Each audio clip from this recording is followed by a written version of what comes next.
पहिल्याच पावसात मुंबई लोकलचे 3:13 वाजले आणि त्यामुळे मुंबईकरांना चांगलाच मनस्ताप सहन करावा लागला। मात्र मुंबईकरांना झालेल्या त्या मनस्तापाची रेल्वे मंत्री सुरेश प्रभूंनी दखल घेतली आहे। परवा झालेल्या खोळंब्याची चौकशी करण्याचे आदेश सुरेश प्रभूंनी दिलेत। शिवाय रेल्वेच्या केंद्रीय समितीचे पथक चौकशीसाठी मुंबईत येणार असल्याची माहिती सुरेश प्रभूंनी दिली। मुंबईकरांना लोकलचा त्रास होणार नाही याची काळजी घेऊ असं सुरेश प्रभूंनी आपल्या ट्विटमध्ये म्हटलं।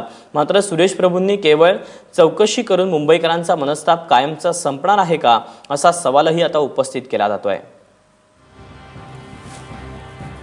मुंबईतल्या लोकलच्या खोळंब्यासंदर्भात सुरेश प्रभू म्हणतात की मध्य रेल्वेवरील खोळंब्याची गंभीर दखल घेण्यात आली आहे। केंद्रीय समिती पाहणीसाठी मुंबईला पाठवली। निर्धारित काळात चौकशी पूर्ण करू। फक्त कारणांचा शोध घेणार नाही तर यापुढे मुंबईकरांना त्रास होणार नाही याची काळजी घेऊ असं आश्वासन सुरेश प्रभूंनी दिलंय।